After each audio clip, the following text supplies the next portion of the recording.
Ladies and gentlemen, if you'd like to return to your seats, we're about to introduce our guest speaker. Thanks, folks. If you'd like to come back to your seats, to your tables, we're about to introduce our guest speaker.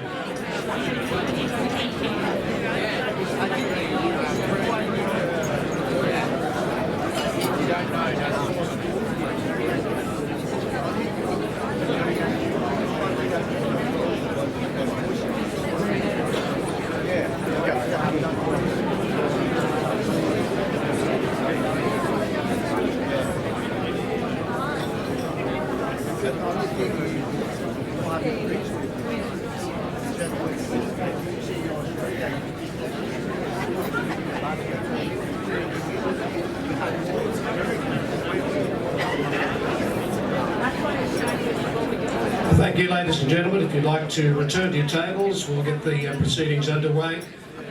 And I'd like to point out too, we had a medical issue a little earlier here this evening, but we can assure you that the person involved is in safe hands, in the hands of the paramedics, and is now getting all medical attention, which is great news. Just going off track slightly, if you follow the footy, Melbourne are 59 points in front at three-quarter time. Sorry about that, Brisbane. Thanks, folks, and we can have your attention. Our guest speaker tonight is Professor Greg Craven. Professor Greg is a constitutional lawyer and leading thinker in the Australian Catholic Church. As the immediate Vice-Chancellor of the Australian Catholic University, he led his expansion to become the largest Catholic university in English-speaking world, intensified his research to place it in the top 8 Catholic universities worldwide, and founded its Rome campus.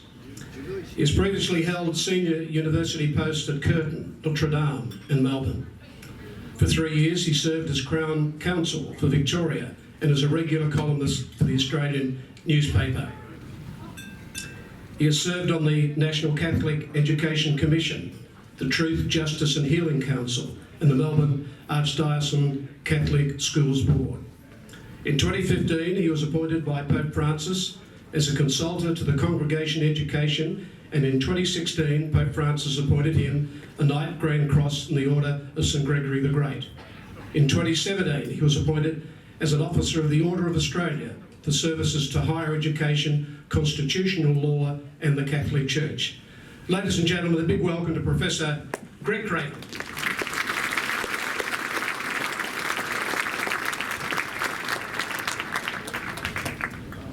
Your Grace, ladies and gentlemen, it's wonderful to be here tonight talking at a dinner that is raising money for seminarians. I know we're all meant to think that children are our future, but in this case it's seminarians. And I have to say, at my age, you can't really see much of a difference between the two. The problem is they have another similarity with children, which is indeed that they are very, very expensive to keep. You know, they're a little bit like tropical birds. They're expensive and they make a lot of mess. And you can imagine how expensive some of these things may be. I mean, self-flagellation whips, which are of course issued to everyone. The grog bill, which is about the same as the annual budget of a small African country. Psychiatric expenses and the supplementary grog bill. And then the confessors' manuals that you have to purchase. And of course, now that Father Scott Morrison has shown just how much there is to confess, there's a new manual. And then, of course, there's the emergency grog bill with the intravenous equipment that is needed to administer it. Now, fortunately, afterwards, unlike tropical birds, you do get to let them go into their natural environment, rather like cane toads or Pauline Hanson. And it is a great privilege to be here at a dinner hosted by Archbishop Peter Comensoli, who is one of my best friends. In fact, he's my 27th best friend. And the best thing to come out of Wollongong since the road to Sydney. Now, Now, it was very brave to get a former Vice-Chancellor to give any sort of speech, because with Vice-Chancellors, their minimum speaking time is 4 hours, and an ex-Vice-Chancellor, their minimum speaking time is 4 weeks. However, I've cut it down, and I promise to let you out by next Tuesday. Now, the Archbishop has forced me to do a topic which he said was relevant and important. And I have to tell you, if you don't like anything I say, everything has been cleared by the Archbishop. It has his imprimatur, and the worst bits he wrote himself. So, you know, stuff is all. Now, the thing that I've been told to talk about is the proposed Indigenous Voice to Parliament, which is a pretty serious, important topic. I'm, of course, and for my many sins, a constitutional lawyer, which is sort of like the cattle tick of the law. And this proposal is going to be the most important potential change to the Australian Constitution in its history, which, of course, runs for 125 years. It's deeply relevant to the Catholic Church, because I think I'll try and suggest to you it's fundamentally a moral issue rather than a legal issue. It was supported at the recent plenary council, and as I'll show to you, its origin, at least technically, has been quite religious in the way it's gone about. It's a practical opportunity for the Catholic Church. We tend to be a bit inward-looking. We love talking about, you know, governance and tea breakfasts and who should sit at the main table. This is actually a practical opportunity for the Church to be involved in a real work of mercy, of trying to make something for our Indigenous people. Now, you know, I'm going to be totally unbiased here tonight. I'm going to try and convince you to vote yes. So that's my version of unbiased. As all of you would know, there have long been calls for recognition of Indigenous people in the Constitution. At one stage, there was a suggestion that you would have a universal equality clause, which would be constitutionally enforceable by the High Court. That would have been an incredibly dramatic change to the Constitution, and funnily enough would have had all sorts of implications for religion and education. And over the years, it's been replaced with this proposition that what we have is an Indigenous voice to Parliament and government. The idea being that you're not going to have something extraneous to the Constitution, you're not going to have something radical, you're going to have something that runs with the Constitution and is in a sense not dramatic. The idea that Indigenous people could speak to Parliament, could speak to government, is hardly a particularly radical proposition, and that's really what I'm saying to you today. If you read various newspapers, if you read Janet L. Brexton sort of periodically attacking me, and me periodically attacking Janet L. Brexton, you would think this is a remarkable proposition. It's not. It's not a dangerous proposition, it is a very modest one. And the reason I say that it's quite a moral proposition, quite a religious proposition, is that I remember very clearly the time when the idea of a constitutional voice was invented. It was invented in a series of conversations in my office in North Sydney at ACU, and there was me, a Catholic, Noel Pearson, a Lutheran, and Julian Lisa and Damien Freeman, both Jewish, and both employees of the Catholic University. You'll remember, as Scripture says, Your Grace, salvation comes from the Jews. And for all of us, the idea behind the voice, even though it was going to find constitutional expression, was fundamentally a moral proposition that giving the character of our Indigenous people, the appalling history that they have suffered, their incredibly special relationship to Australia and therefore its constitution, it was nothing more than meet and proper that they should find a place in our fundamental document. All of which is fine and dandy, except that to put it in the Constitution, you need to have a referendum. And a referendum has to get a majority of Australians as a whole, and a majority of Australians in a majority of states. We have 6 states. To those of you who went to Xavier, that means 4 states have to vote yes. The problem with referenda is this. they lose. So I was Malcolm Turnbull's second in command on the statutory Yes Committee on the Republican referendum in 1999, so I am an expert. I know how to lose referendum. Problem is, a lot of people know how to lose referendum. There have been 36 in our nation's history and 44 have failed. 44 and 36 have failed. I was just letting my Republican moment get slightly the better of me. Of those referenda, the Labor Party has successfully put up one. And no one can remember a referendum that has won without having support of both parties. And of course, as you know, both our parties agree on everything. In particular, in this context, what that really means is that you're going to have to get the coalition, the Conservative coalition, to agree. And that's really why the proposition of a voice has come up.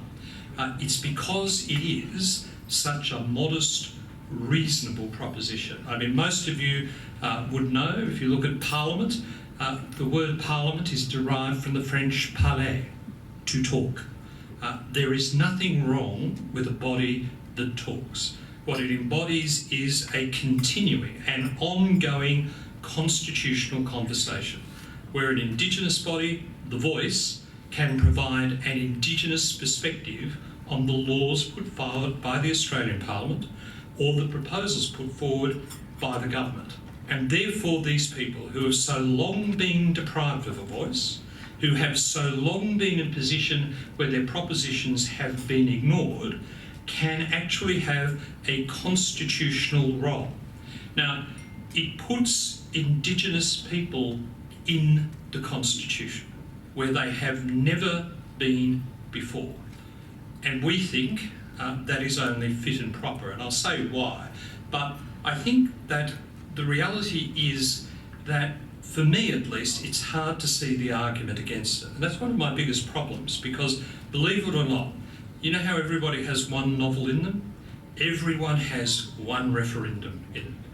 And everybody believes that their referendum will win. I firmly believe that a referendum that declares that the Carlton Football Club will win every premiership would romp through with 100% vote.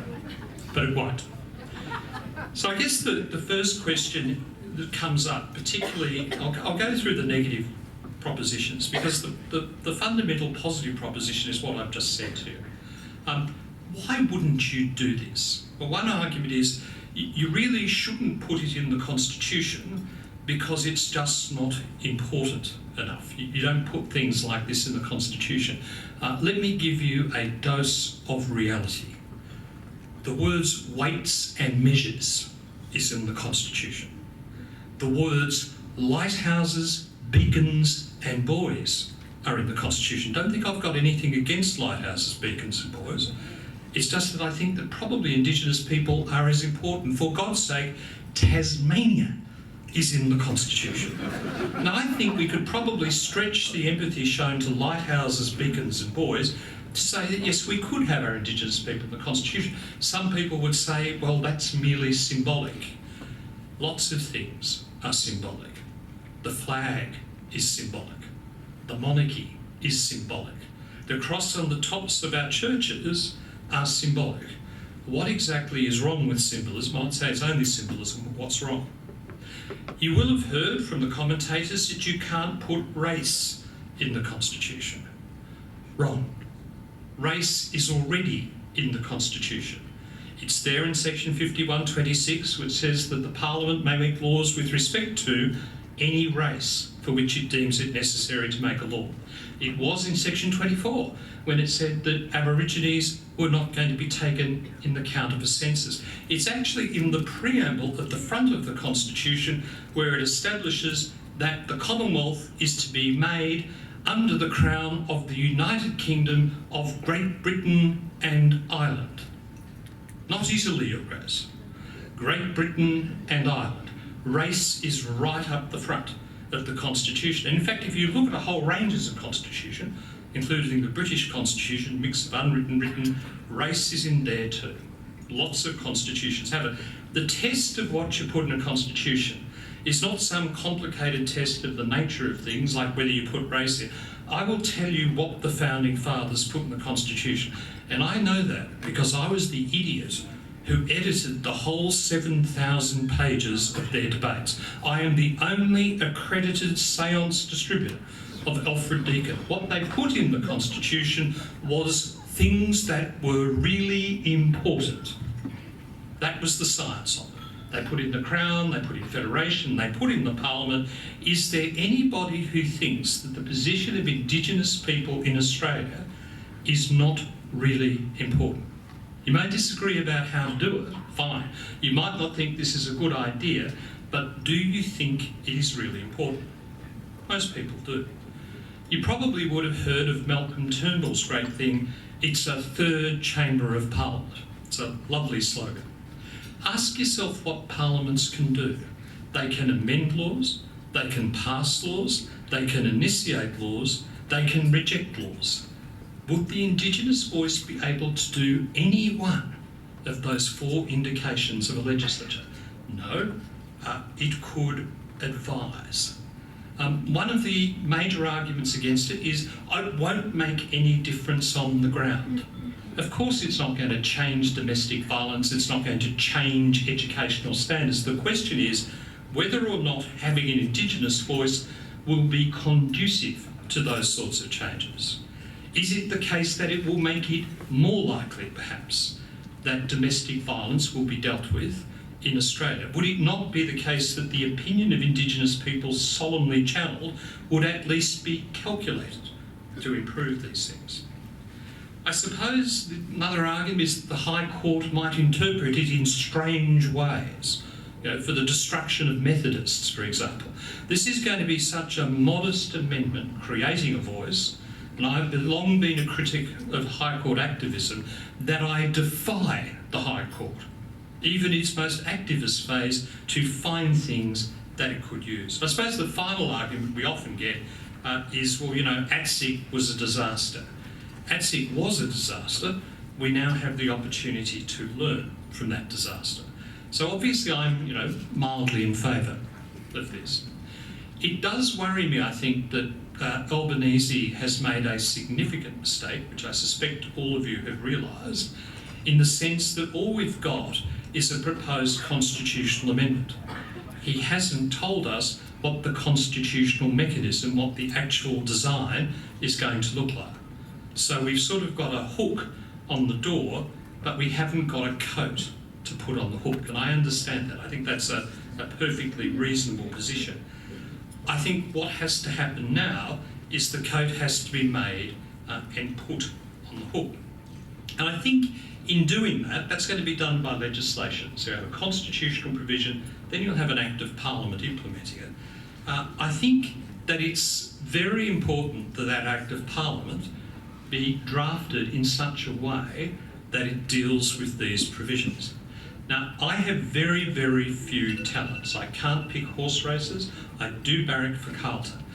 But I have a lot of experience in drafting Acts of Parliament. I can see around here there will be some people, not many, and all of them ill-bred, who might dare to disagree with me on some of those grounds that I suggested. So, in case you think I'm a nice, liberal, decent person, let me say what I would put in the legislation, and maybe you will feel better before you have a Bex and go to bed. First of all, I would put in that legislation a requirement that the voice in all its functions act in the interests of all Australians. It's going to be an Indigenous voice, but nobody owns any section of the Constitution. The outcomes should be nationally justifiable. I would put in the legislation that the voice had to follow particular priorities. The first priority would be checking new legislation, because you don't want the voice going back to the year dot. But the second priority would be this. It would say that the voice had to give priority to reporting on certain things, fundamental areas, community building, imprisonment, domestic violence, mental health literacy. In other words, it's say to the voice, yes, you are fundamentally important, but we want you to look at precisely those practical areas that really, really worry people, rather than doing a 300-page report on the implementation of the International Covenant on Civil and Political Rights. I would provide that whenever the Voice made such a report, it would be required to give a report with a practical outline and blueprint for action and a budget, and it would be required to liaise with the Australian Public Service in producing such a report or proposal, so that there would be no question, if you like, of hunt or destroy reports. And I would also say that the Voice would have to be subject to every normal control of any other Commonwealth statutory body, the Auditor General, freedom of information, and overseeing Parliament Committee, and that ultimately a member of the Voice should be able to be sacked, not just by the Voice, but by external mechanisms of government. Now, the challenge, of course, is going to be, even if you have the right constitutional amendment, and even if you have the right legislation proposed, is this thing going to win? And as I say, given that of 44 referenda, 563 have been defeated, is this one actually going to get up? Now, there are two views of this. The normal view would be that on the basis of normal racecourse predictions on previous wins, this thing will almost certainly fail, because Australians are constitutionally conservative, and you would all know the rest. The challenge, of course, is if this thing fails, it will be a disaster, because basically it will be a repudiation of Indigenous people. Now, we spent a lot of time thinking maybe we shouldn't put anything because the consequences of disaster will be too great. We ultimately decided that the only disaster worse than losing this referendum would be the disaster of being too gutless even to put it. That's why a lot of people are prepared to support it.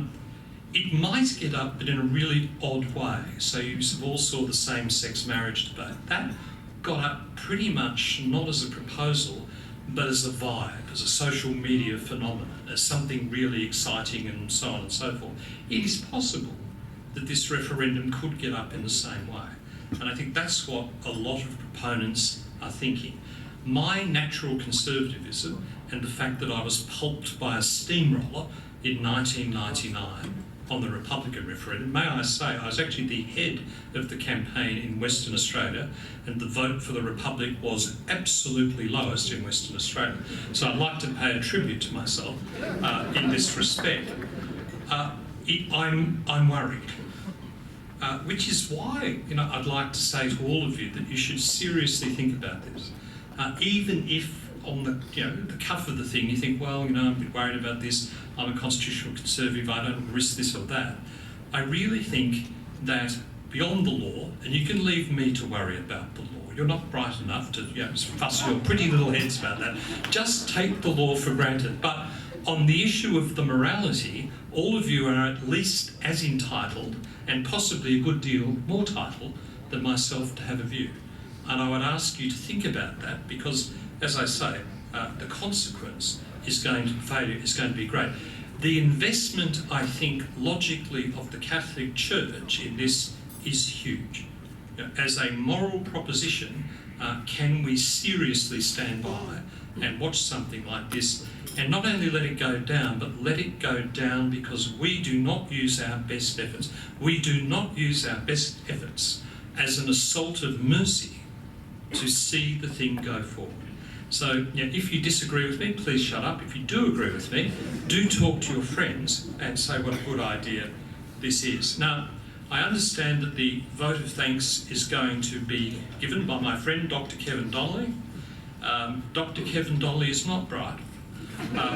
He's not a good man, and he is opposed to the Voice. So I would ask you, when he comes onto the stage, to welcome in the usual fashion by hissing and booing. Thank you very much.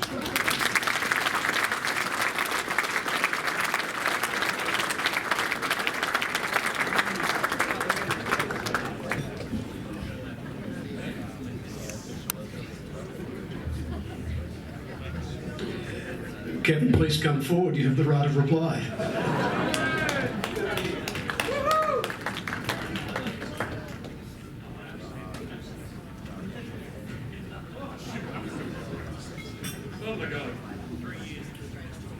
to give a plug to God in the Beard, but I understand it's all on your table anyway, so please have a look. But I'll do that anyway. W.C. Fields, some of you are old enough to remember, a great actor and somebody who had a lot to say. One of the things he said, and I'm not sure where Professor Craven fits in this, but he said, if you're going on stage, you never follow children or animals. Some of you might remember that. I'm not sure where Greg fits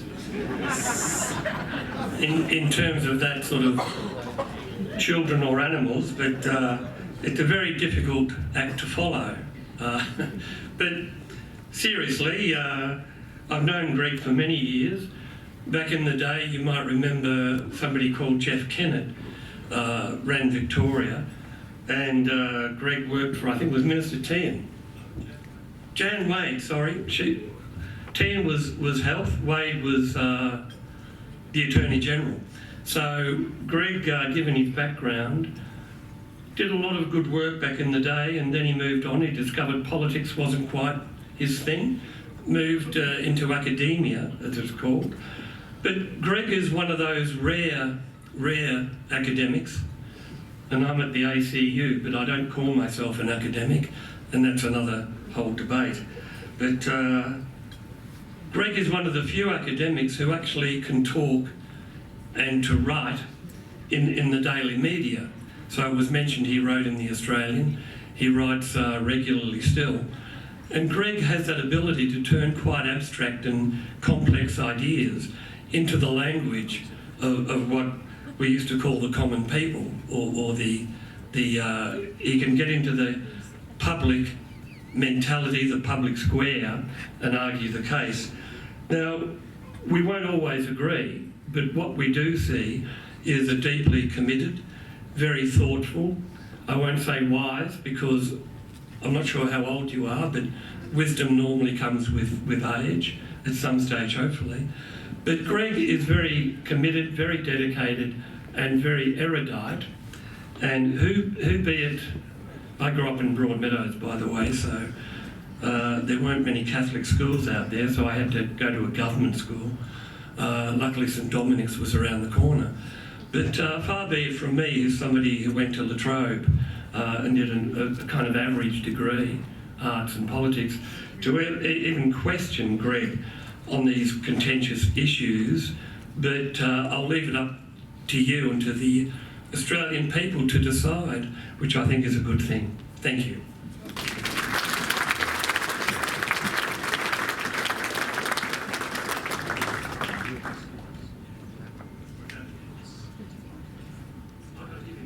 I thought it was for me.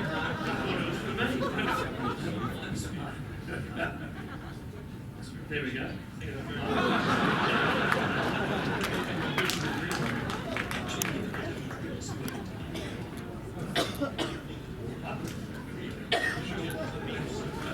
Thanks very much. Thank you.